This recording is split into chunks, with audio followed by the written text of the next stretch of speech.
Three, two, one, one, two, three. Welcome back to What's the Word with Me?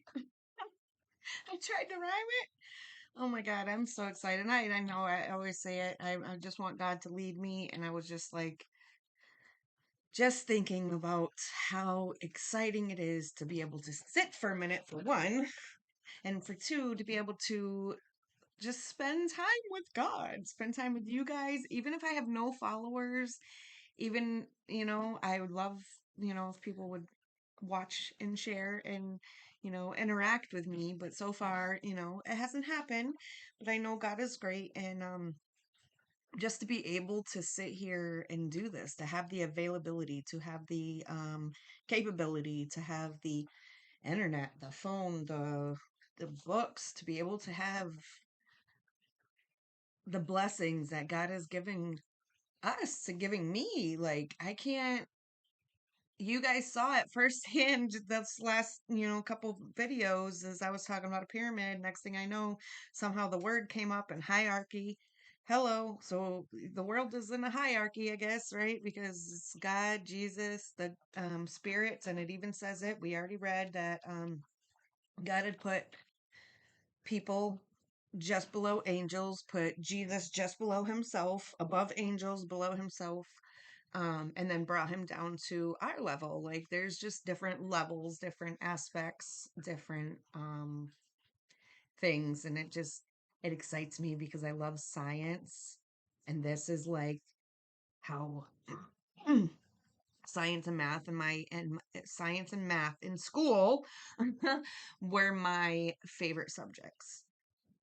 I don't like math too much anymore. I basic math, like running numbers, such as, these prices and everything. I'm learning that, but all this fractions and measurements, and oh my God, I'm not good at it. I got to teach my baby, who's in second grade, just graduating. He was in third, but we had to bring him back to second only because we were doing homeschool, and then, life happens. And the class, third grade class that the school we had chose for him to go to finish the year off, um the class was full. But he's been amazing. He's been there, I think, since January. He signed up, and this week is his last week. I'm happy, but like I said, we're gonna try to get back to homeschool. So just me and my buddy again. Hopefully, we'll see him back here as my co host and not running away, going upstairs. As the last video, I'm like, Noah, where'd you go? He was upstairs. Today, I wanted to take a minute because I was listening, and I added a playlist because, like I said, I just want to be able to use these as a strictly YouTube reading the Bible, spending time with you guys. But for things that I have listened to, or that I think, music, you guys know I love music, and certain things, it's called the public playlist, my public playlist. I only added a prayer this morning, and this was what I was listening to this morning. Like I said, this is what I do. I find ways to spend time with God, and silly media, I'm gonna add it to the public playlist because I was watching it yesterday, and I think it's very, very, very important. And I wish everybody would want to start their own garden. I wish everybody would want to start to make their own food. Stop buying it in boxes. Stop buying it in cans. Stop going out to eat. It is so bad for you. I was thinking so bad for you as far as nutrition, but watch Jerome. And actually, they're changing their names. I guess that's what they do, is changing their names. I want to change my name. What should I change my name to? Everybody else is changing their name. My daughter changed her name to Casey. My um Jerome is something I forget now because it was one of the first videos that I seen with that name. Both of them, Jerome and the guy that has his own farm. Me and my husband used to watch it, or I watched it. I don't think he watched it too much, about this guy showing his farm, and it's beautiful in Jamaica, and the hills and valleys in Jamaica. Oh my God. But anyways, I'll add that about poison in our food. Not so much poison. What is it called? Spells, and how when, like I said, we don't eat from other people because, and we're supposed to, like, we don't want to have to cook. I do it all the time. I just did it. I just ordered Bob Evans. Not that I wanted to, because had a place get any more expensive, but I really wanted breakfast. Um, really, really wanted breakfast, and I did not. And it was like, in the afternoon. It was in the afternoon, and I wanted bacon and eggs and the whole pancakes, but I didn't want to have to cook it. So there goes the cup. And Bob Evans it was. And I cried. It was sad for so many reasons. Just the fact that I don't have the energy to cook, for the fact that it was a lot of money and it was just me and Noah. Like, and put it out there. We ordered two meals, 75 freaking dollars, and it was like almost a $10 delivery charge. Like, this is what I mean. Like, what? That's insane. It was like 30 something dollars per person. My ear's doing it again. Clearly, I guess I don't talk enough or something. I don't know. When I talk with you guys, my ears like, it's like, and I can hear it like, I don't know. It's weird. I've never done this before. But I wanted to start anyways. We're almost 10 minutes in and I haven't even spoken anything, but I I did want to get you caught up. Look, you can see right now that right there. That is the hot sauce challenge. That's pretty cool. I did rearrange. I just have to rearrange stuff constantly, and organizing and getting things put together. See, it looks a little bit better up there. Doesn't look all cluttered. We even got pretty flowers. That is um a spray bottle, but it is what it is. That where to go? I was pointing with the mouse like you guys can see it. That right there.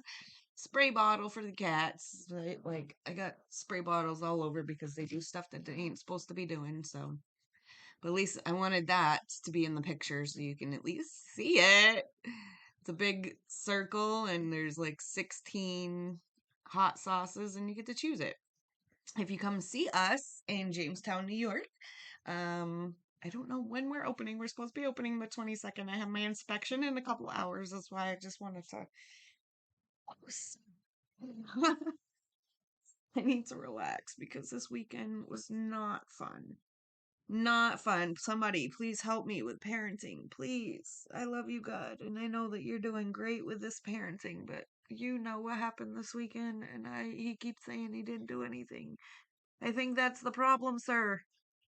The problem is you didn't do not a thing. Not a thing. First of all, what 14-year-old decides that I'm leaving at 10:30 at night? Don't even tell anybody. He said something about mentioning something earlier that night about playing a game.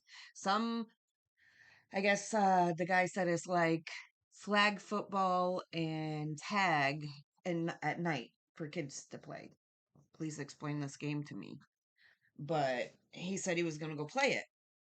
And I was like, I really would rather you not.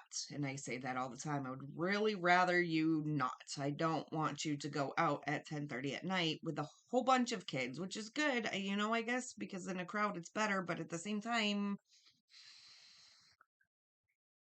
I would really just rather not. So anyways, he walked out at 10:30, 10:20 on Friday. No call, no nothing, through no text, no nothing, all weekend. Sunday, it's getting late and late. I'm waiting. Usually he'll call in the mornings.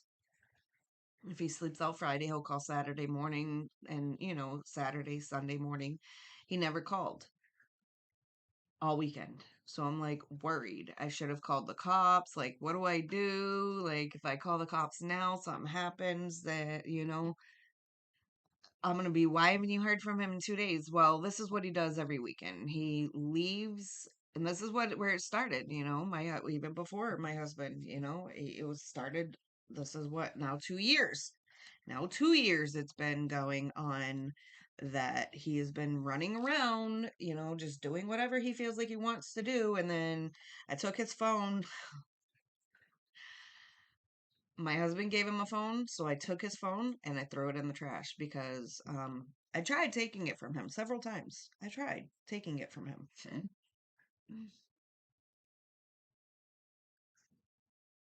Now he got a new phone from his friend, so he thought he was a big boy yesterday.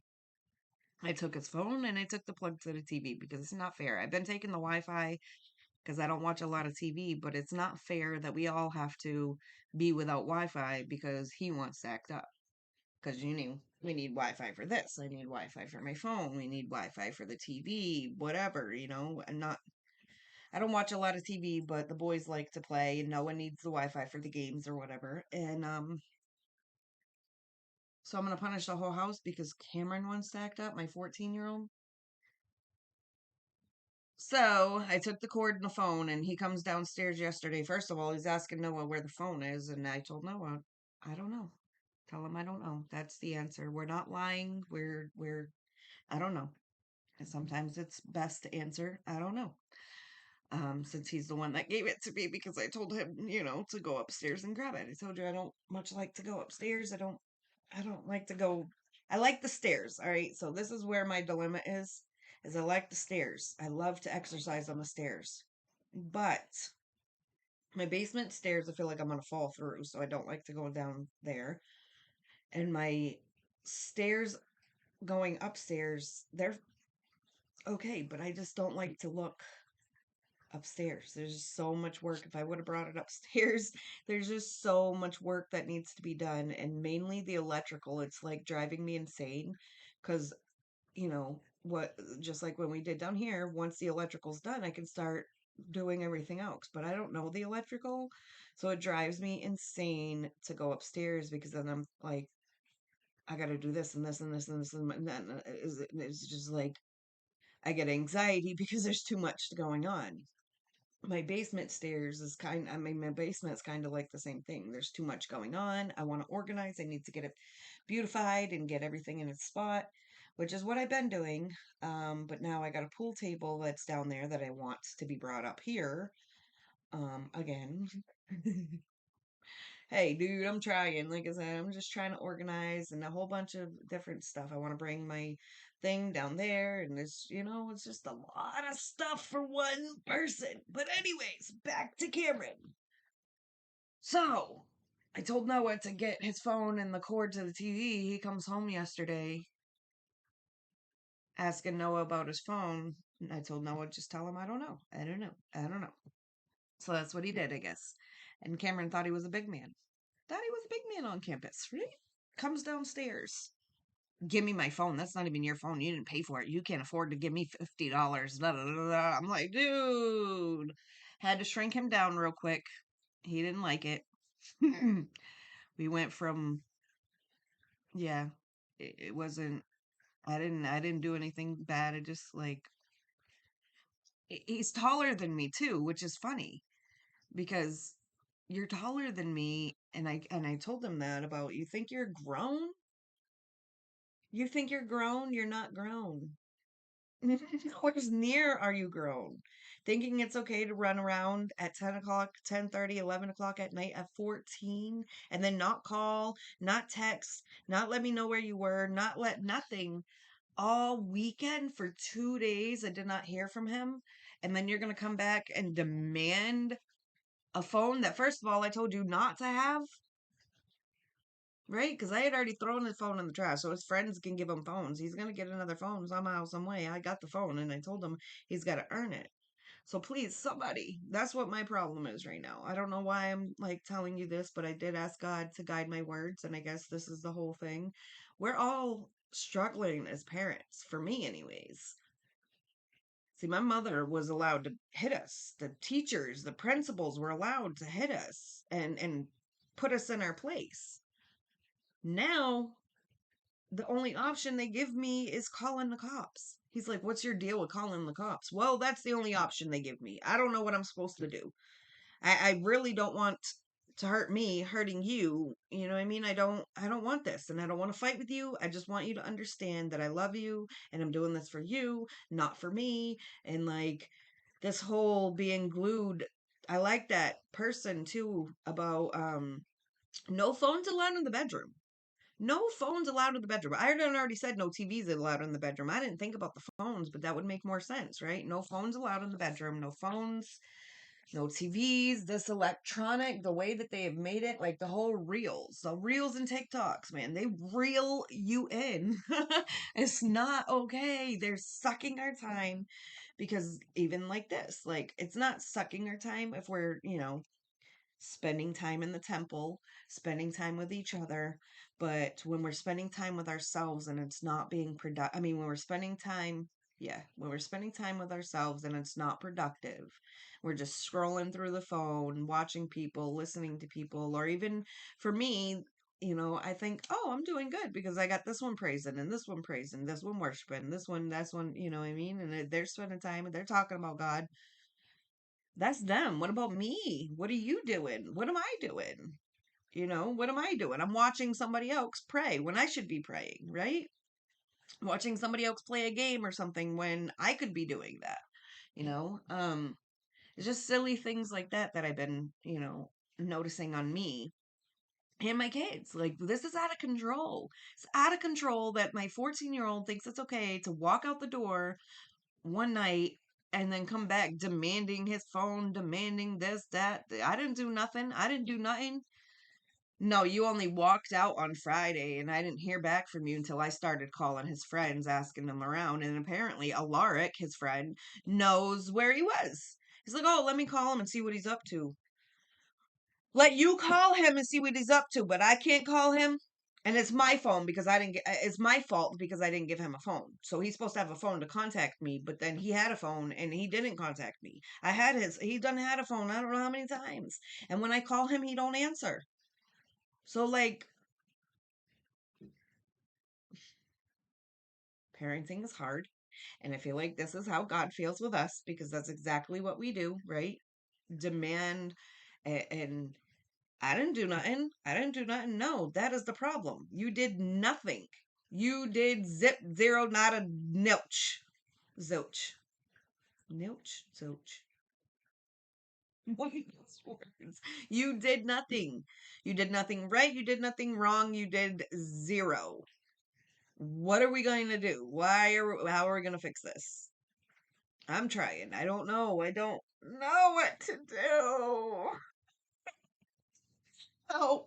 So the first 20 minutes is my bad parenting, right? Not really. I think I'm a good mommy. I just have out of control teenager. He's not really out of control because I guess it could be completely worse. Like I've heard and seen worse. He's tries. He's got a good heart. He's in the wrong crowd. He's in that wrong crowd. These kids, and since he was in elementary school, he's almost in high school now. He's been in elementary school here.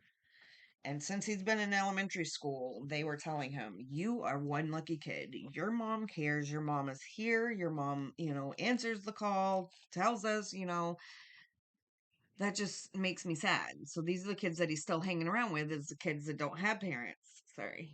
The kids that don't have parents, the kids that are allowed to do whatever they want to do, the kids that don't have chores. He gave away the kids that I liked. I love Navon and Zaire, um, even Alaric, I think. I don't know too much about him, but Zaire and Navon, I know I don't know Zaire's parents too much because Zaire's actually grandparent is the one that was yelling at me for asking if it was okay that Cameron came to sleep over, but the kid was good. He's a good kid. And Navon, I know his parents. I know his mom anyways. My husband know his dad and his mom. But you know, I just I wish I had more control over who he was around and more control. He wants to do sports. This is his excuse for everything is basketball or football or something. I'm playing basketball. I'm playing football. I'm over here doing this. I'm over here doing that. And then I called him yesterday and he's at Nevaeh's house. Nevaeh's his ex, who I told you guys had broke up with him.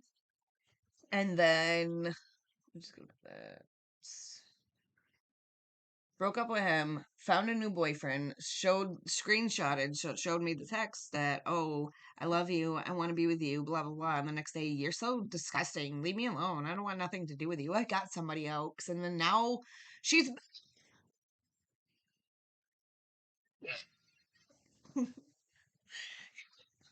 All right, so we're here to spend time with Jesus. This was my venting session. See why I love it? Because it's just my venting session. I guess it's my daily journal or journal whenever I can about like life and reality. This show, oh my god, what are you doing? Like Jerome said, this is a real channel. This is 100% me. It's 100% my life. This is 100% a real channel. And anybody who's in today's age with teenage baby boys or any babies, any teenagers, I don't know how girls are yet, but I do know that how my daughter was, and she wasn't home, but the whole confusion, the whole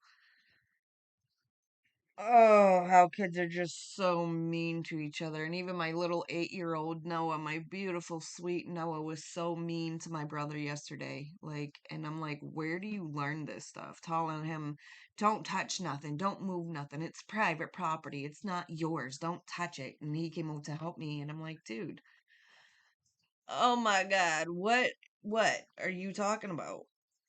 Because I'm just mean. The world is so mean. I want to fix it. The only way to fix it is exactly this. I'm doing my part. Sitting in my house, preaching, teaching, and hoping somebody's hearing, leaving it up to God of where it goes and who it goes to. And just sharing the reality of my life, of our life. You're not alone.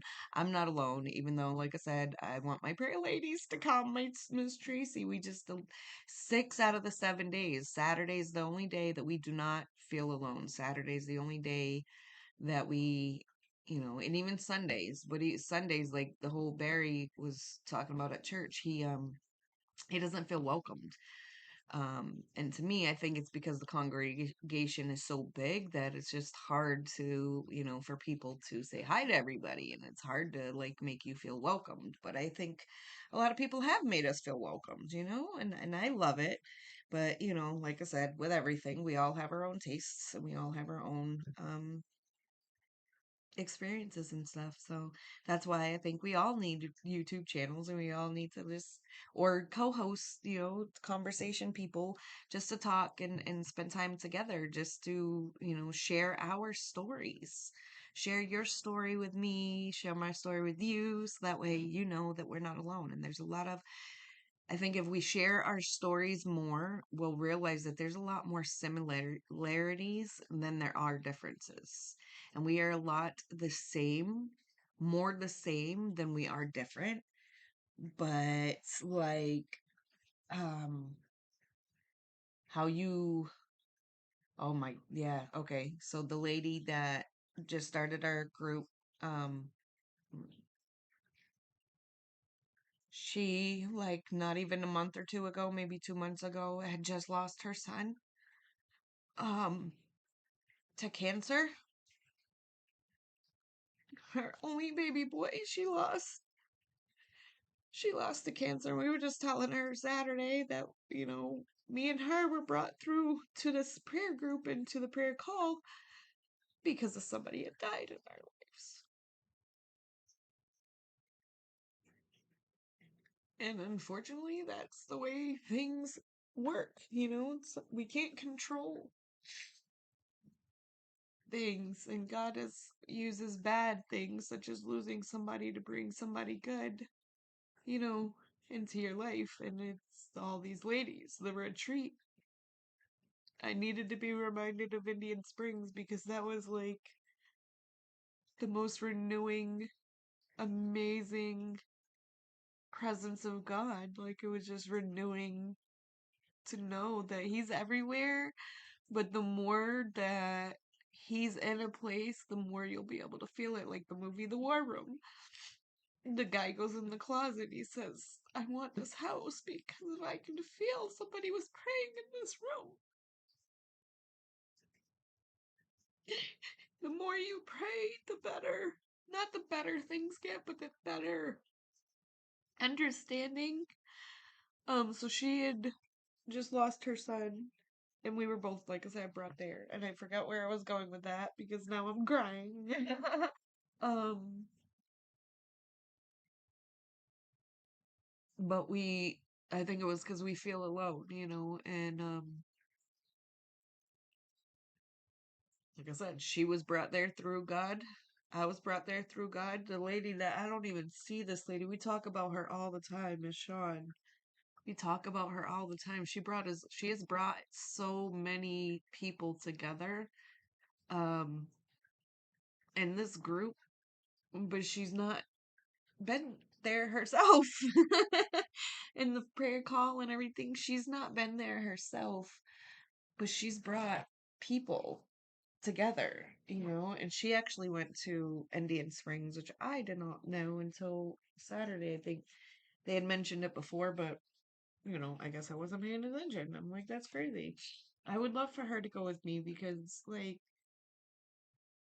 and that's how this lady is how I know that there's real spiritual warfare because God works through her and she can't even get her prayer life. I mean, she can't, like, I can't explain the situation because I don't fully understand it, but I do know that, in her life and family, it has not been an easy one, and she's still out there discipling for God. She's still out there recruiting people. She's being the fisher of the men and that whole reeling on Facebook. She's reeling them in for real. Like she really, really, truly is. And God works through all of us. Um, we are not alone. And like I said, that was my point, I think, of telling you the lady that lost her son. It just hurts because, like, that's my fear of my son. Like, I lost my husband, and I sit here and preach, oh, God uses all the bad for good. But, it's really sad that people hurt people. And my children are so simple or so uneducated that they just don't know. He does not understand the dangers because I too was one of those kids that can't happen to me. It won't happen to me until it does. Until it does. It won't happen until that one time that it does. And I don't want to see that. The day the cops came to my house when he freaking overdosed on a pen. Overdosed on a fucking weed pen. He didn't OD like my husband, where they had to, Narcan and all that bullshit. But I mean, like, what the actual fuck? Sorry, but what? Yes, and I do. I understand. I preach and I speak God, and yes, I have a problem with swearing. I do.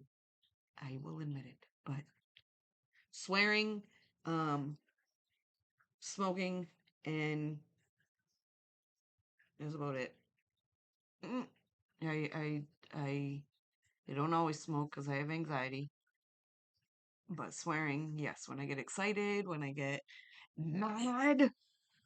Oh, when I get mad. I don't like to get mad. I don't like to swear, but I mean, this is my passion about it, my enthusiasm. Like I can't express the hurt in my heart that this child will not listen to me. But God has it in his hands, and we are speaking about him. And as I'm speaking about him and talking to you guys, I'm also praying because my brain just works a million miles a minute. So I'm also praying that God will guide him and protect him and lead him and the hedge of protection. And thank you for everything that you have provided for me, for us, for him. I just hope that he sees, I hope that he sees. I hope that I am able to make things right with us. Um, and just pray and love. I don't know. So 30 minutes of me just speaking. Thank you for spending time with me if you're still around. We haven't read yet, but I did want to spend just a little time venting, a little time praying, acknowledging everything that he's done as well as the stuff that he continues to do. Oh, look at the kitty. Not supposed to be up there. Meow. Get. There she goes. Ugh, hair all over my counter now. That's my Spitfire. That's my mama, who I love and adore so much. Let me just give you a little brief about her while I know we were praying, but everything that he continues to do. I didn't know cats can hiss, like right out the mama. She used to hiss. She would not let you near her. She wouldn't, nothing. And then,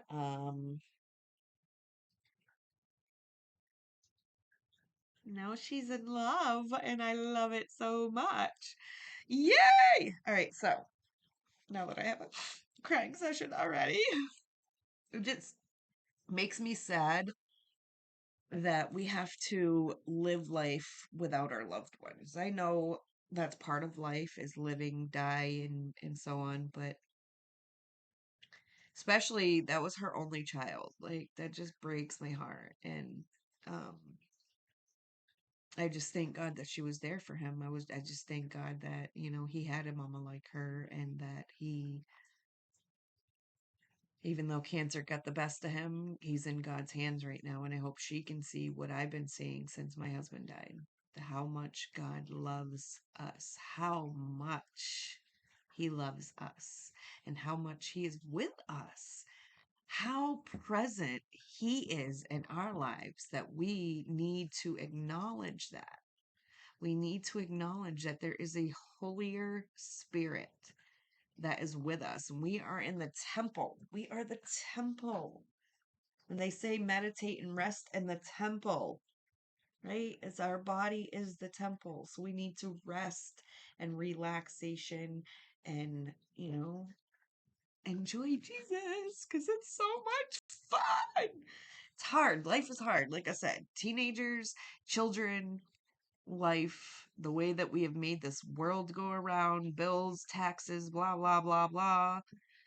It's just insane. And like I said, that's why I wish people would just do their own garden. Do your own garden. I'm gonna add the Ceiling Media video. I did add a little prayer thing that I was at this morning, and this is what I want to read real quick. It's Psalms 95, and we're gonna read 1 through 7, and then we'll get into our chapter about Pharaoh's dreams. I love dreams. I love how he interpreted it too. Joseph interpreted the dream.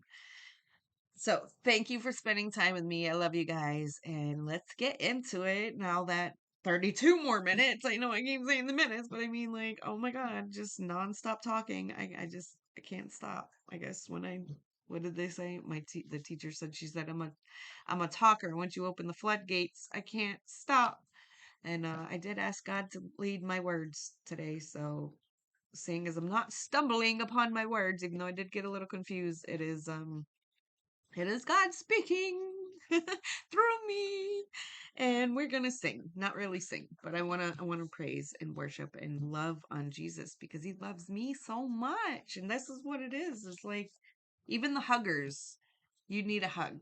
Even the ones that aren't touchy-feely. That's what God is. I'm sorry. He's inside of you. So you just gotta I love you so much. All right. And 1, 2, 3. So come, let us sing to the Lord. Let us shout joyfully to the rock of our salvation. Let us come to him with thanksgiving. This is why I say Thanksgiving is not,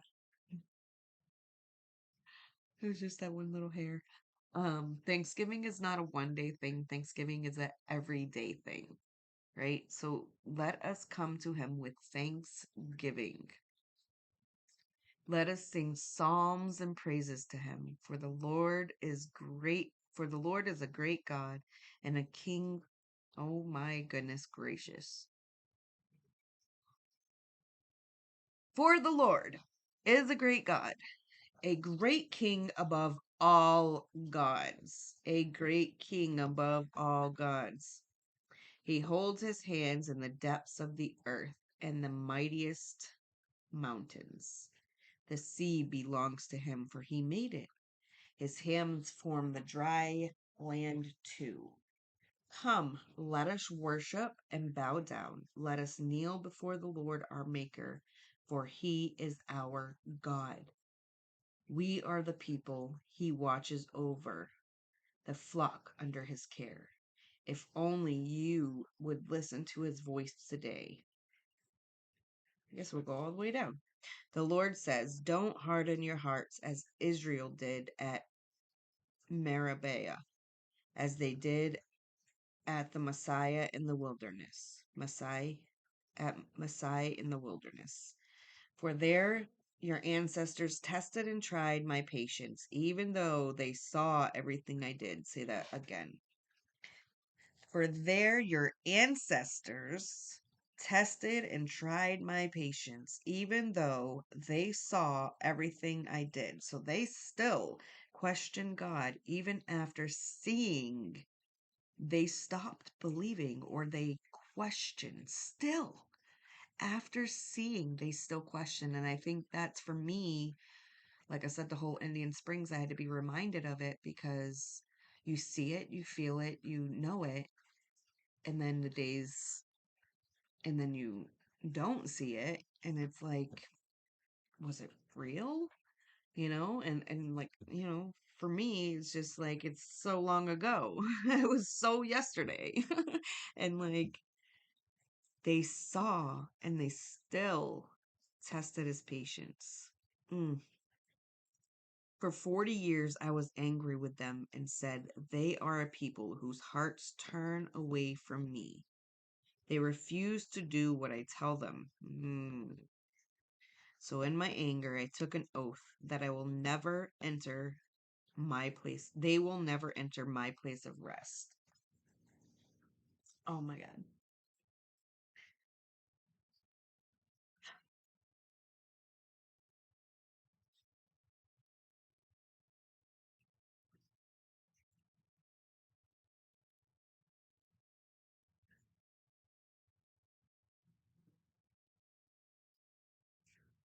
So, I think it was yesterday or the day before.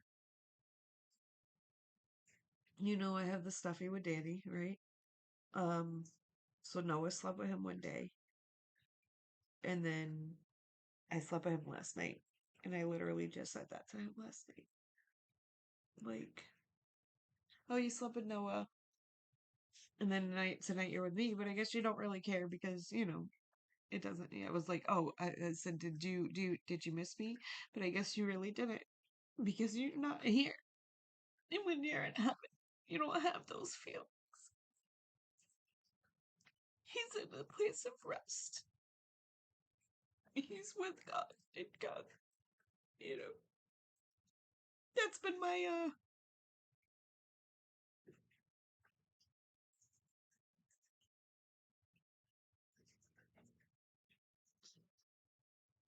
bittersweetness about the whole thing is that I have to stay here, suffer, and have all these feelings while he's there. I don't know how it works, but I mean, like, if all these feelings go away, why don't they go away when somebody passes? Why do we have to miss them so much?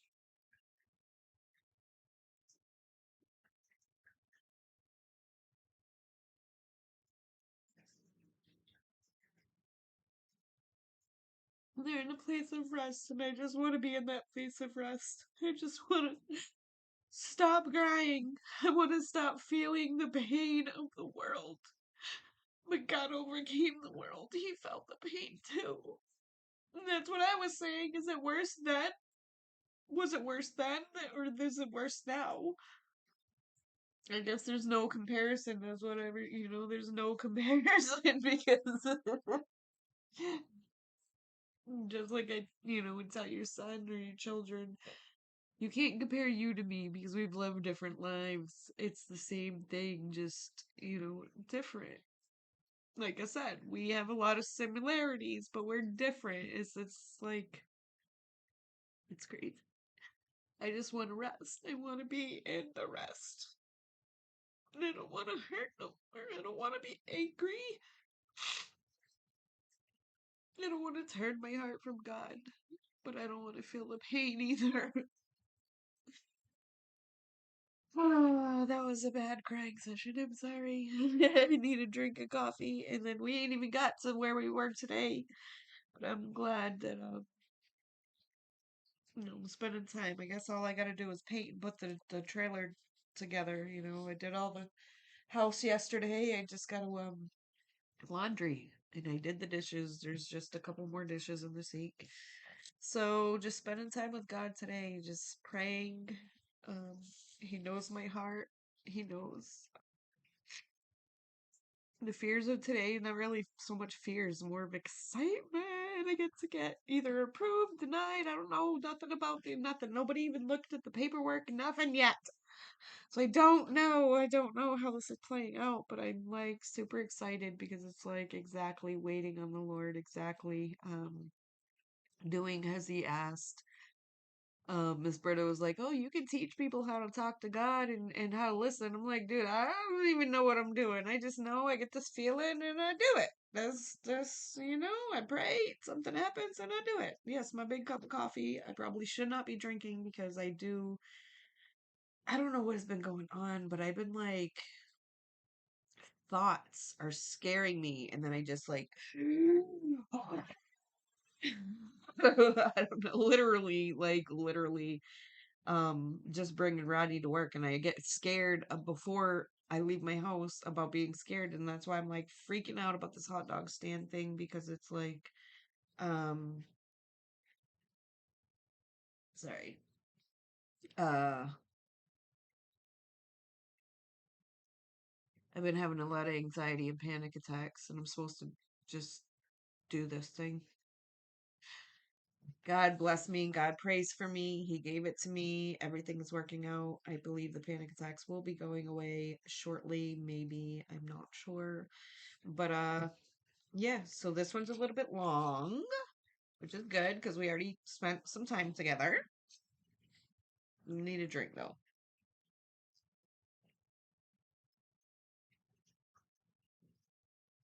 Excuse me. Positive about just doing the YouTube too is if it does go over the hour mark, it won't ding ding ding and give me that little square, yellow square. Pay attention to the time. All right. So now that's ooh, right? So we left off that the Joseph interpreted the chief cupbearer's dream and the baker's dream. And I still want to know why the baker got impaled on the pole. I feel like there's significance between him and Jesus because that's exactly what Jesus did. But what did they both do to offend the Pharaoh in the first place? Or say, right? So, and then the Pharaoh's chief cupbearer, however, forgot all about Joseph and never gave him another thought. Now we're on Pharaoh's dreams. Another full 2 years. Can you imagine? 2 years. You interpreted his dream. You told him that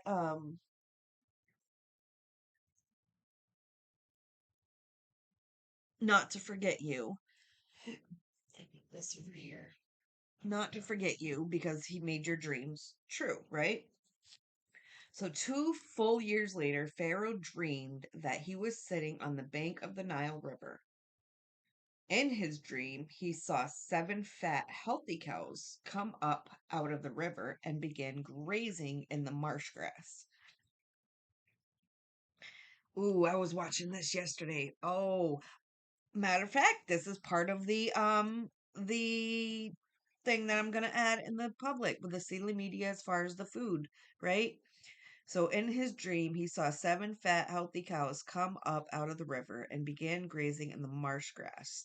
Then he saw 7 more cows come up behind them from the Nile, but they were scrawny and thin. These cows stood behind the fat cows in the riverbank. Then the scrawny, thin cows ate the 7 healthy, fat cows. At this point in the dream, Pharaoh woke up, but he fell asleep again in a second dream. This time he saw 7 heads of grain, plump and beautiful, growing on a single stalk. Then 7 more heads of grain appeared, but these were shriveled and withered by the east wind. And these thin heads swallowed up the 7 plump, well formed heads. Then Pharaoh woke up again and realized it was a dream. The next morning, Pharaoh was very disturbed by his dream, so he called for all the magicians and wise men of Egypt. When Pharaoh told them his dream, not one of them can tell what it meant. Not one of them can tell him what they meant. Finally, the chief cupbearer spoke up. Today, I have been reminded of my failure, he told Pharaoh. Some time ago, you were angry with the chief baker and me, and you imprisoned us in the palace of the captain of the guard. One night, the chief baker and I had a dream, and each dream had its own meaning. There was a young Hebrew man with us in the prison who was a slave for of the captain of the guard. We told him our dreams, and he told us what each of our dreams meant, and everything happened just as he had predicted. I was restored to my position as cupbearer, and the chief baker was executed and impaled to a pole on a pole. Pharaoh sent for Joseph at once, and he was quickly brought from the prison. After he shaved and changed his clothes, he went in and stood before Pharaoh. So I don't think Joseph did that on his own. Do you? Did he have to? They was told, they show it in the movies. You got to present yourself beautiful before the royalty, right? Uh Then Pharaoh said to Joseph, I had a dream last night, and no one here can tell me what it means. But I have heard that when you hear about a dream, you can interpret it. It is beyond my power to do this, Joseph replied. But God can tell you what it means and set you at ease. God speaking through Joseph. Uh, So Pharaoh told Joseph his dream. In my dream, he said, I was standing on the bank of the Nile, and I saw 7 fat, healthy cows come up from the river and begin grazing in the marsh grass. But then I saw 7 sick-looking cows, scrawny and thin, come up after them. I've never seen such a sorry-looking animal in all the land of Egypt. These thin, scrawny cows ate the 7 fat cows, but afterwards you wouldn't have known it, for they were still as thin and scrawny as before. Then I woke up. Mm. In my dream, I also saw 7 heads of grain, full and beautiful, growing on a single stalk. Then 7 more heads of grain appeared, but these were belightened, shriveled, and withered by the east wind, and the shriveled head swallowed the 7 healthy heads. I told these dreams to the magician, but no one can tell me what they mean. Joseph responded, both of Pharaoh's dreams mean the same thing. God is telling Pharaoh in advance what he is about to do. The 7 healthy cows are 7 healthy heads of grain. Both represent 7 years of prosperity. The 7 thin, scrawny cows that came up later and the 7 thin heads of grain withered by the east wind represent 7 years of famine. Can you imagine? Oh my God. This will happen just as I have described it, for God has revealed to Pharaoh in advance what he is about to do. The seven the next 7 years will be the period of great prosperity throughout the land of Egypt.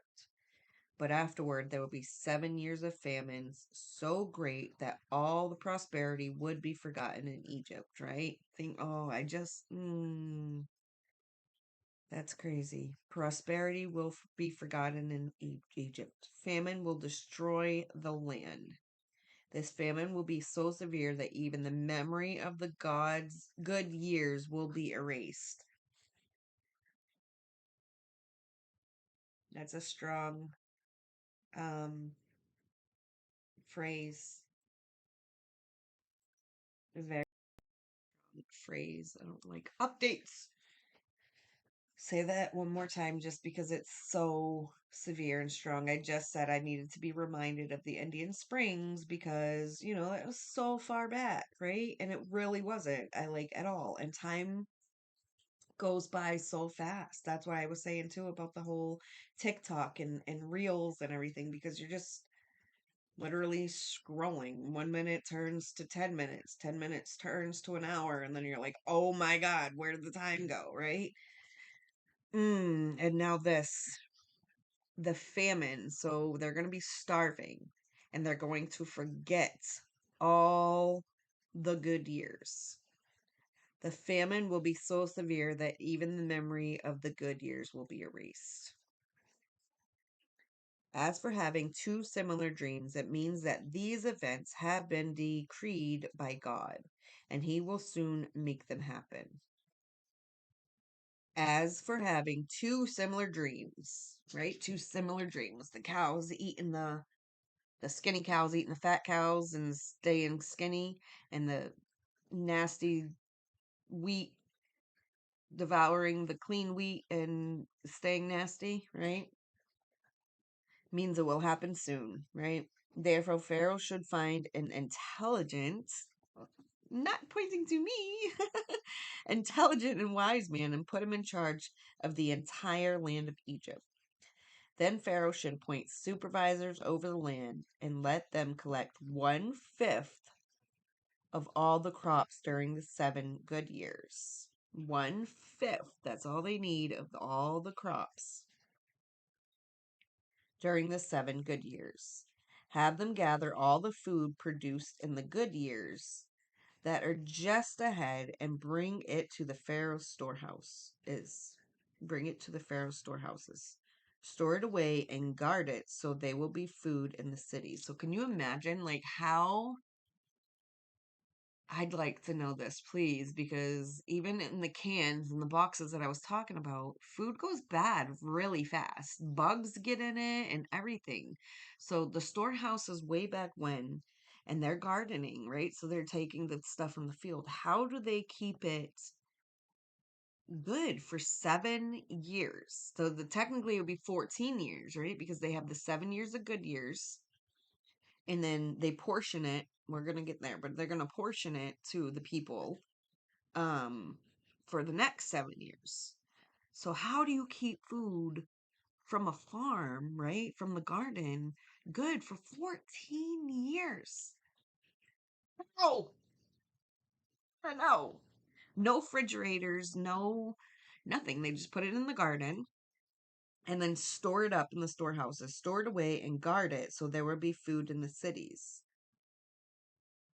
Guard it so there will be food in the cities. Mind you, the cities way back when are not as big as they are now, but it's still a city. It's still more than 100, 200 people, more than even 1,000 people, right? It might not be 30 to 40 to 100 to 300,000 people, but there's still some pretty big cities, right? That way, there will be enough to eat when the 7 years of famine come to the land of Egypt. Otherwise, this famine will destroy the land. So Joseph made ruler of Egypt because he said, you got to find somebody. You need to appoint somebody. He says Pharaoh should find an intelligent and wise man and put him in charge of the entire land of Egypt. The entire land of Egypt. Can you imagine?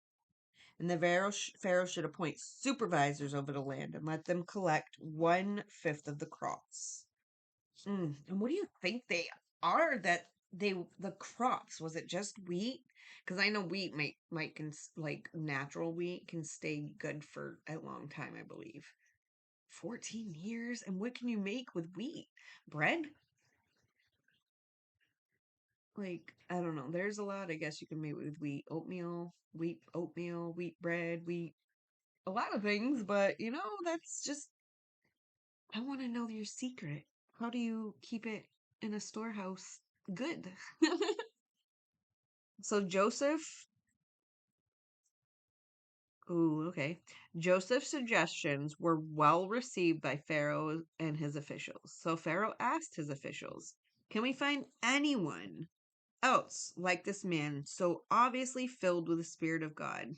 Hmm. Can we find anyone else like this man, so obviously filled with the Spirit of God? Then Pharaoh said to Joseph, "Since God has revealed the meaning of the dreams to you, clearly no one else is as intelligent or as wise as you are. You will be put, you will be in charge of my court, and all my people will take orders from you." He just put him from the prison to the just below him, right? The whole pyramid, all his soldiers, everybody will be, you got to answer to him now, and then he will come to me, right? Oh, he's been put in charge of all the court. All the people will take orders from you. Only I, sitting on my throne, will have a higher rank than yours. Pharaoh said to Joseph, sorry. Pharaoh said to Joseph, "I hereby put you in charge of the entire land of Egypt." Look on the map. That's huge. Then Pharaoh removed his signet ring from his hand and placed it on Joseph's finger. Signet? What is that? Signatures? That like with that, signet? I should have looked this up. Um,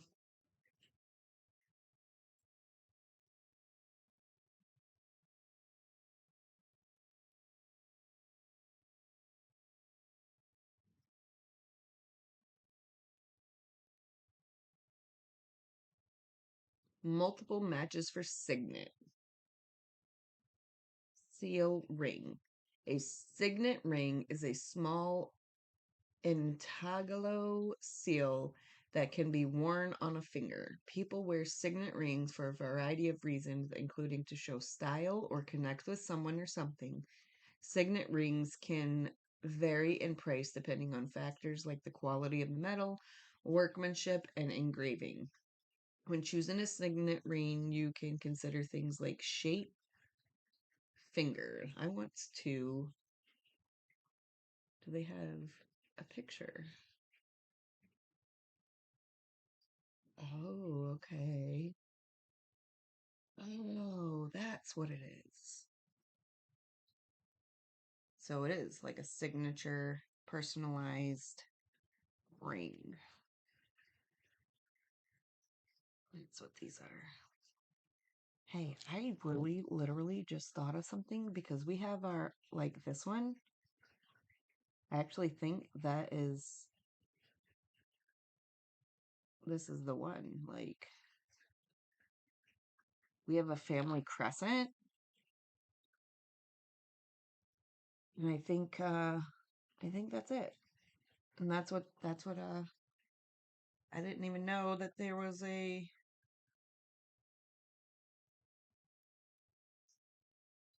it says it right there. Custom your family crest ring. That's insane.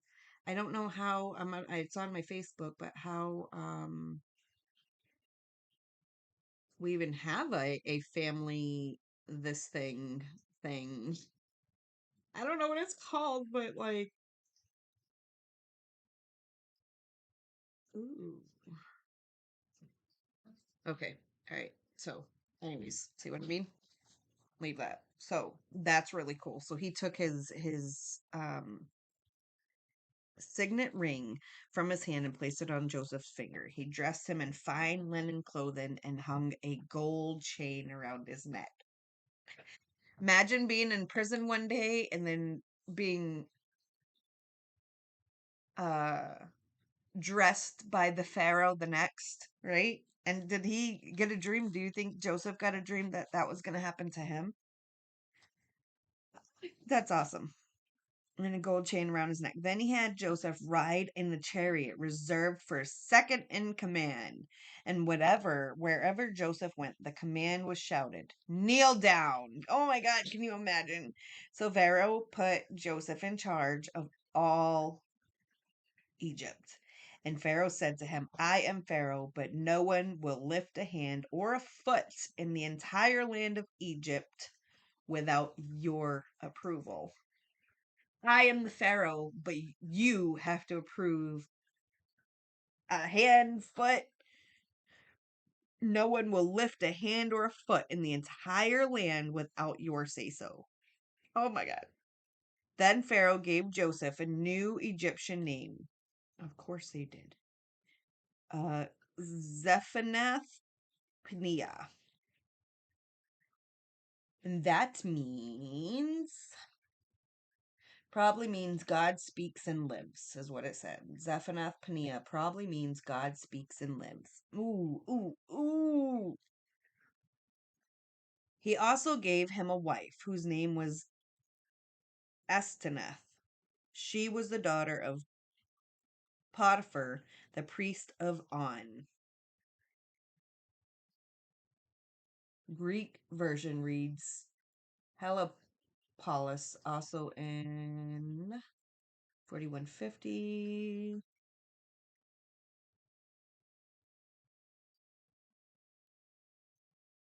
Oh, we're not there yet. That was the 45b.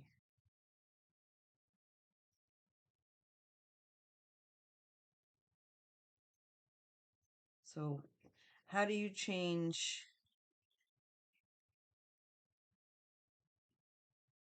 4150?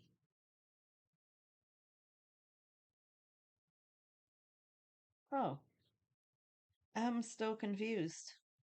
How do you change Helipolis to On? It says it's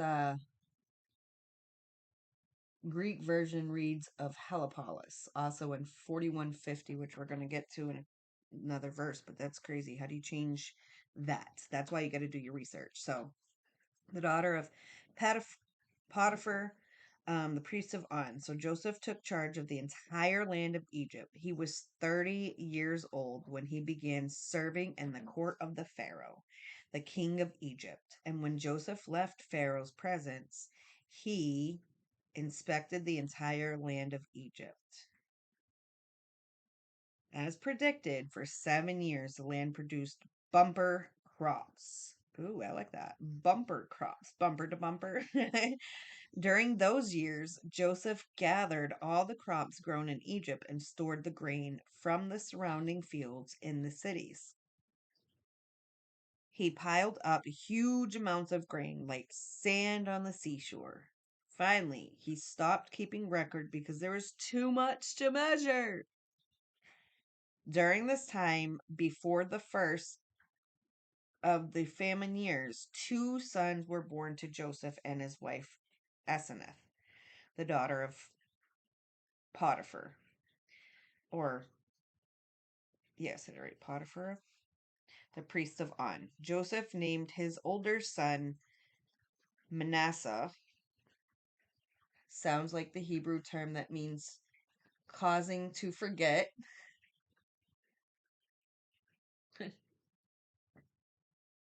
For he said, "God has made me forget all my troubles and everyone in my father's family."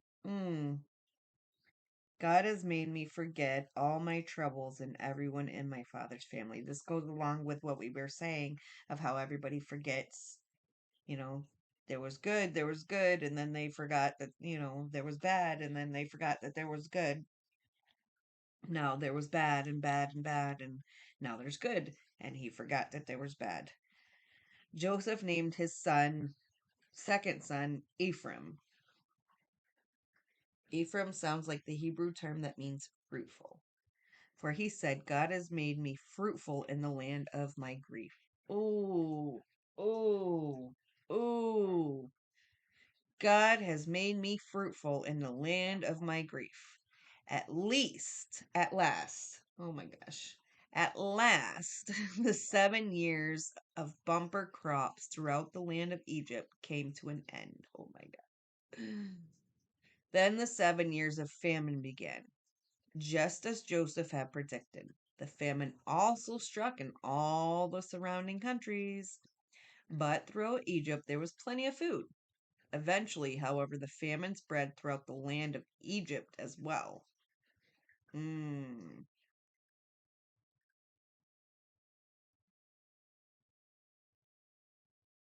And when the people cried out to Pharaoh for food, he told them, "Go to Joseph and do whatever he tells you." Still, now it's famine. Now it's still. Go to Joseph and do whatever he tells you. So, with a severe famine everywhere, Joseph opened up his storehouses and distributed grain to the Egyptians, for the famine was severe throughout the land of Egypt. And people from all around came to Egypt to buy grain from Joseph because the famine was severe throughout the world. Mm, mm, mm, mm, mm. So Egypt had to eat. Egypt had to feed the whole world off the grain that they kept for 7 years. Can you imagine? And what they said, the whole world, right? So the famine was severe throughout the whole world. How, right? Because of the boats and the islands and the. How did they know it was throughout the whole world? Or was it just their world? Or was it. What do you think it was? Well, that's awesome. 41 down, 41 down. Do, do, do, do, do. And it's been, we had a good day. I think we had a really, really good day. So I love you guys. Thank you for spending time with me. Um,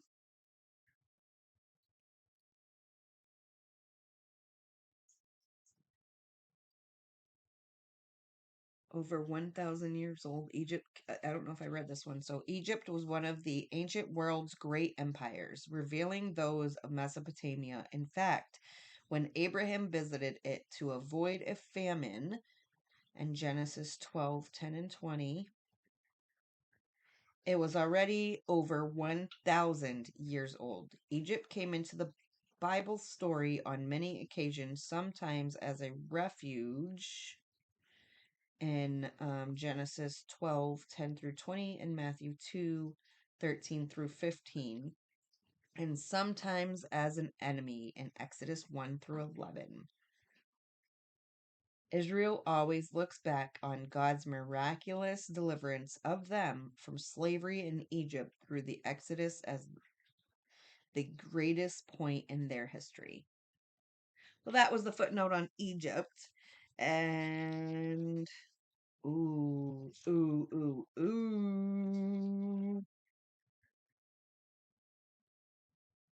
Very exciting. Very, very, very, very exciting. We have Egypt.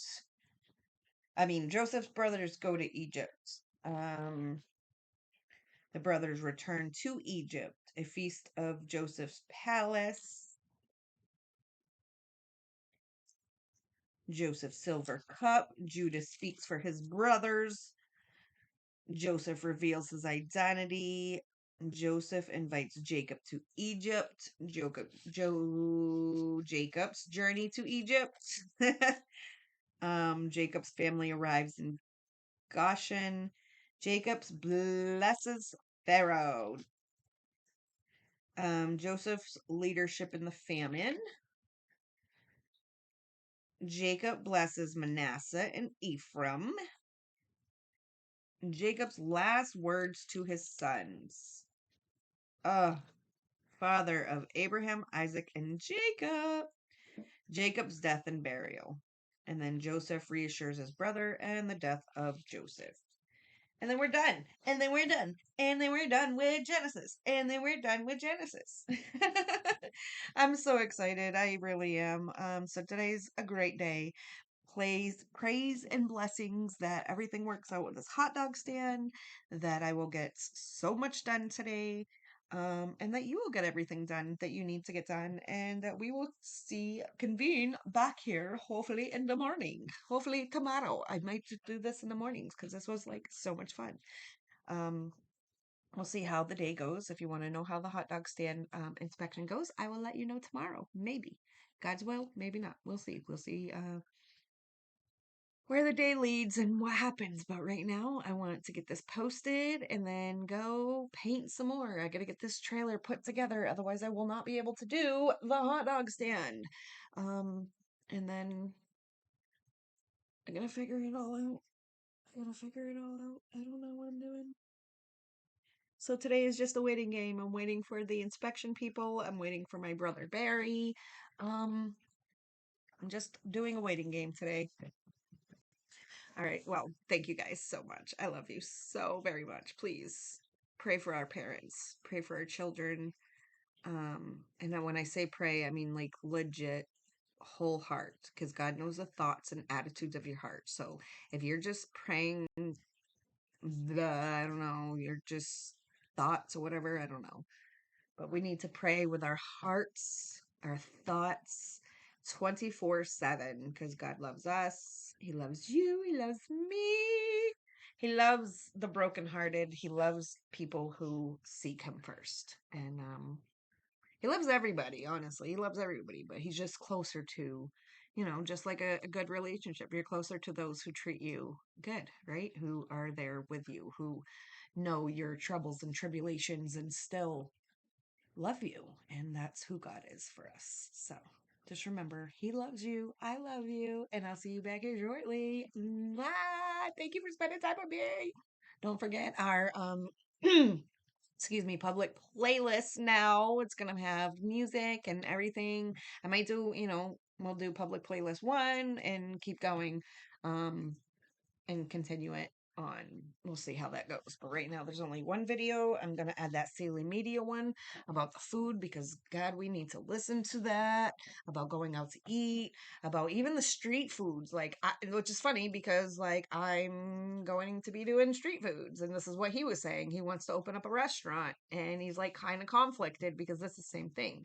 But I think prayers over our food is going to be the best. It's not going to be cursed. It's not going to have, bad things. And it's just prayers. It's just God's blessing. And, we're supposed to feed our brothers and sisters, but you got to be careful with what you're consuming. Just know that your body is a temple. And watch Silly Media. I'm going to put it on. And thank you for spending time with me. Mwah. I love you bunches. And I don't know why I keep saying it. I don't want to let you go. You hang up first. All right. I'll see you back here shortly. I love you. Be good. Have a great day.